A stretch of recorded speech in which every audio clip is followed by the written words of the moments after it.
اور امیر المومنین علی ابن ابی طالب علیہ الصلوۃ والسلام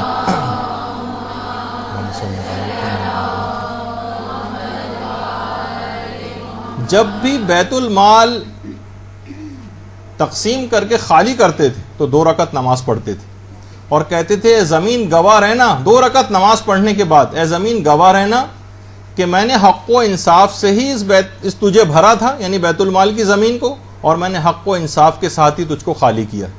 لیکن اس طرح نہیں کہ فقط یہ پہلے 2 رکعت نماز اور اس کے بعد یہ جملہ کہتے تھے. اور ایک بڑی عجیب و غریب بات بے نمازی افراد کے حوالے سے ہمارے چھٹے امام امام جعفر صادق علیہ الصلوۃ والسلام نے فرمایا، اللہم صلی اللہ علیہ وسلم،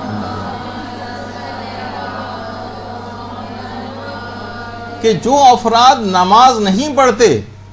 وہ نماز گزاروں کے وجود کی برکت سے زندہ ہیں اور رزق پاتے ہیں. یہ مت سوچیں یہ لوگ کہ یہ انہوں نے نماز کو اگر قضا کیا ہوا ہے اور یہ جو نماز چھوڑ کے انہوں نے بڑے بزنس حاصل کر لیا ہے اور نماز چھوڑ کے یہ بڑے جو ہے ترقی کے منازل طے کر رہے ہیں اور خوب پیسہ کما رہے ہیں. نہیں، یہ اگر کما بھی رہے ہیں، کچھ حاصل بھی ہو رہا ہے، رزق اور زندگی بھی اگر یہ پا رہے ہیں تو نماز گزاروں کی وجہ سے. تو آپ نے دیکھا کہ کتنی اہم، اس کو معمولی چیز نہیں ہے. اور یہاں تک چھٹے امام نے یہ جملہ بھی ارشاد فرمایا کہ اگر تمام شیعہ خدا نہ خواستہ نماز کو ترک کرنے میں متحد ہو جائیں اور سب کے سب تارک الصلاۃ ہو جائیں تو سب لوگ ہلاک ہو جائیں گے. یعنی مومنین جو ہمارے نماز پڑھ رہے ہیں اگر یہ اتحاد کر لیں خدا نہ خواستہ تو سارے لوگ ہلاک ہو جائیں گے، پوری دنیا ہلاک ہو جائے گی. کیونکہ نماز گزاروں ہی کی وجہ سے دنیا قائم ہے، انہی سے لوگوں، ان کے وجود کی برکت سے لوگ رزق پاتے ہیں اور زندگی بھی پاتے ہیں. اور نماز کی معرفت دیکھیے حاصل کرنا یوں بھی بہت ضروری ہے کہ خود ہمارے 5ویں امام امام محمد باقر علیہ الصلوۃ والسلام، اللہم صلی علی محمد و علی محمد،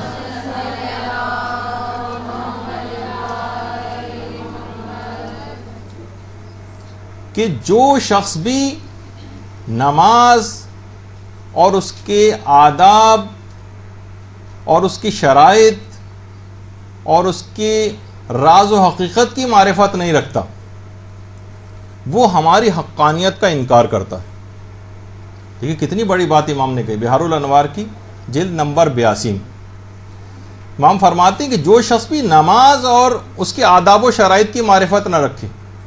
اور نماز کی حقیقت کی معرفت حاصل نہ کرے وہ گویا ہماری حقانیت کا سے انکار کر دیتا ہے. یہاں پر ان افراد کو بھی بہت تنبیہ ہے کہ وہ ماتمی حضرات، ویسے تو ہر شیعہ ماتمی ہوتا ہے لیکن میں اس ماتمی کا تذکرہ کر رہا ہوں کہ جو کہ نماز کو اپنے اوپر سے ساقط سمجھتا ہے، کہتے ہیں مجھے کیا ضرورت ہے نماز وغیرہ پڑھنے کی، بس میرے لیے ماتم کافی. وہ خود بتائیے کہ ان کا یہ دعویٰ کہاں پر جائے گا، ان کے اس دعوے کی کیا حقیقت ہے اہل بیت کی محبت یا معرفت کی، کہ امام تو خود کہہ رہے ہیں کہ نماز کی معرفت نہ رکھنا خود ہماری حقانیت کا انکار کرنا. نماز کی معرفت نہ رکھنا خود ہماری حقانیت کا انکار ہے، یعنی امامت کا انکار کرنے کے مترادف یہ بات ہے. یہی وجہ ہے کہ شیخ جعفر شوستری ہمارے کتنے بڑے عالم گزرے ہیں جن کی خصائص الحسینیہ کے نام سے اردو ترجمہ بھی ہوئی ہے کتاب خصائص الحسینیہ، شیخ جعفر شوستری. یہ جو حدیث ملتی ہے نا آپ کو، کتنی زیادہ ایسے افراد کی مذمت آئی ہے جو نماز کو سبک سمجھتے ہیں، جو نماز کو اہمیت نہیں دیتے، جو نماز کو اہمیت نہیں دیتے، ان کی متعلق بہت زیادہ مذمت آئی. تو خود شیخ جعفر شوستری فرماتے تھے کہ نماز کو سبک سمجھنا اس کی 5 وجوہات ہیں کہ انسان نماز کو اہمیت زیادہ نہیں دیتا. ان میں ایک درجہ یہ ہے کہ وہ شخص نماز ہی کو قبول کرنے سے انکار کر دے، یعنی نماز کا انکار کر دے وہ تو کافر ہو جاتا ہے. ایک نماز کو سبک سمجھنے کا انتہائی درجہ کافر ہو جانا ہے، نماز ہی کا کوئی شخص بالکل انکار کر دے، یہ پہلا درجہ ہے. اس کے بعد جو دوسرا درجہ ہے وہ یہ ہے کہ وہ قائل تو ہو نماز کا، ٹھیک ہے میں مانتا ہوں کہ نماز ہے، لیکن وہ شخص نماز کا تارک ہو جائے، پڑھے ہی نہیں نماز، یہ دوسرا درجہ ہے. اس کو بھی کہا جائے گا اسے نماز کو سبک اور حقیر سمجھا. تیسری چیز جس میں اکثر مومنین شامل ہو جاتے ہیں، جو نہ تو مسائل نماز سے آگاہ ہوتے ہیں اور نہ ہی کوئی جاننے کی خواہش رکھتے ہیں، بس غلط سل جیسے بھی انہوں نے نماز سیکھ رکھی ہے اپنے تئیں، دیکھ دیکھ کے بس ویسے ہی ان کو کچھ بتایا بھی جائے تو فوراً انکار کر دیتے ہیں. تھوڑے سے آپ نماز کے مسائل بتائیں، کہتے ہیں کس چکر میں ہم کو ڈال دیے. وہ تمام افراد کہ جو نہ مسائل نماز سے آگاہ ہیں اور نہ ہی جاننے کی خواہش رکھتے ہیں، فرماتے ہیں کہ یہ تیسرا درجے کے اندر وہ بھی نماز کو سبک اور حقیر سمجھ رہے ہیں، حدیث کے مصداق میں وہ بھی شامل. اور چوتھی چیز کہ وہ شخص کہ جو کہ نمازوں کو قضا کر کے پڑھتا ہو، یعنی وہ پڑھتا ہے نماز لیکن قضا کر کے پڑھتا ہے. اکثر بہت سارے افراد ایسے ہمیں ملتے ہیں کہ جو آفیسز کے اندر نماز نہیں پڑھتے، ٹائم ہو جاتا ہے پھر گھر میں آ کے ساری نمازوں کی قضا ایک ساتھ بیٹھ کے 1 گھنٹے تک رات کے وقت پڑھتے رہتے ہیں. تو قضا کر کے نمازوں کو پڑھنا، اچھا قضا کر کے نمازوں کو پڑھنا یہ خود بھی سبک سمجھنے میں آتا ہے. اور پانچویں چیز کہ وہ قضا اس کی نمازیں بڑھتی چلی جائیں اور ان کو اتارنے کی کوئی فکر نہ کرے. ٹھیک ہے اب ہم نمازی ہو گئے، اب ہم پرہیزگار ہو گئے، لیکن پچھلے 25-30 سال کی نمازیں تو باقی ہیں. بعض اوقات یہ بھی ہوتا ہے ان کو اتارنے کی کسی کو کوئی فکر نہیں ہوتی پچھلی نمازوں کو. تو ایسا شخص بھی اس حدیث کے مصداق میں آ جاتا ہے کہ وہ نمازوں کو حقیر سمجھ رہا ہے. تو بہرحال دیکھیے یہ سب چیزیں ایسی ہیں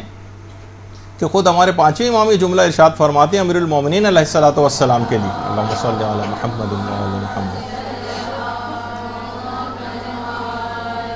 کہ امیر المومنین کے پاس 500 خرمے کے درخت تھے، 500، اور وہ ہر خرمے کے درخت کے پاس کھڑے ہو کر 2 رکعت نماز پڑھتے تھے. یہ کتنی ایسی دیکھیے چیزیں ہمارے پاس، اللہ کی نعمتیں ہم کو حاصل ہوتی ہیں، اللہ کی نعمتیں ہم کو حاصل ہوتی ہیں، اور ہم کبھی ان کے شکرانے کے طور پر اگر ذرا سا بھی اپنے گھر میں آپ دیکھ کے اندازہ لگائیں کسی کے پاس کوئی بھی اچھی چیز ہے کہ پروردگار نے اس کو کیسی نعمت دی، کب اس کے شکرانے کے طور پہ 2 رکعت نماز پڑھی. اور وہاں ہر 500 درخت میں ہر درخت کے پاس کھڑے ہو کر 2 رکعت نماز امیر المومنین پڑھا کرتے تھے. اور یہی وجہ ہے کہ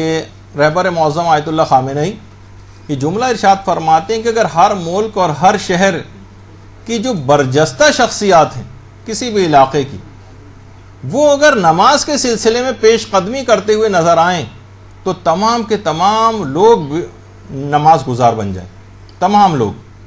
یعنی ان کو دیکھ کر، یعنی جو انجینئرس ہوں، ڈاکٹرس ہوں، بڑے پی ایچ ڈیز ہوں، پڑھے لکھے افراد ہوں، بڑے عہدوں کے اوپر فائز ہوں، حکومتی اعلیٰ عہدوں کے اوپر فائز ہوں، کسی آرگنائزیشن کا کوئی ہیڈ ہو، جو وہ اگر نماز پڑھ رہا ہوگا تو اس کی دیکھا دیکھی جو نیچے والے ہیں وہ سب کے سب نماز گزار بن جائیں گے. تو ہر علاقے کی جو برجستہ اس طرح کی شخصیات ہوتی ہیں ان کو چاہیے. خود رہبر معظم جب صدر ہوا کرتے تھے ایران کے، اس وقت بھی نماز کی کس حد تک ہر وقت باوضو رہنا، نماز پڑھنا بھی اور نماز کو پڑھانا بھی. تو خود بخود پورا ایران اس انداز سے اپنے رہبر کو دیکھتے ہوئے، وہاں کے علماء کی سیرت کو دیکھتے ہوئے کتنی بڑی تعداد میں لوگ خود بخود نمازی بنتے چلے گئے. امام خمینی علیہ الرحمہ وہ بھی ہر جگہ نماز کا خیال، ہر وقت نماز سے مدد، ادھر نماز کا وقت آ جائے پھر نہ کوئی میٹنگ ہوگی نہ کوئی ڈسکشن ہوگا، بڑی سے بڑی اہم چیز کے اوپر بات چیت ہو رہی ہے وہ موقوف کر دیتے تھے، کوئی پریس کانفرنس ہوتی تھی موقوف کر دیتے اور پہلے نماز. تو ہر شخص جو بھی دیکھ رہا ہے ان تمام چیزوں کا اثر قبول کرتا ہے. اسی طریقے سے خود ایران کے صدر اگر جہاز میں بھی ہیں تو پورا جہاز کا عملہ، پورا ساتھ میں افراد، وہ بھی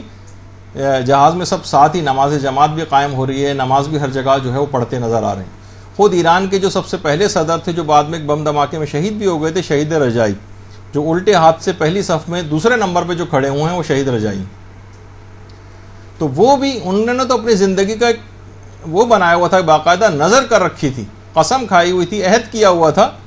کہ اگر کسی بھی وقت کھانا اگر آ گیا اور نماز کا وقت ہو گیا اور میں نے نماز کو پڑھنے سے پہلے کھانا کھا لیا تو میں اگلے دن روزہ رکھوں گا. یعنی ممکن ہی نہیں تھا کہ اب نماز کا وقت آ چکا اور وہ کوئی کھانا ہے کسی اور مصروفیت میں جو ہے وہ کھڑے ہو جائیں جا کر یا کچھ اور کام کرنے لگے. بہرحال پھر شہادت کا ایک مرتبہ اور وہ بھی انہوں نے پایا. مذاکرات کو اپنے تمام نامکمل چھوڑ کے اٹھ جاتے تھے.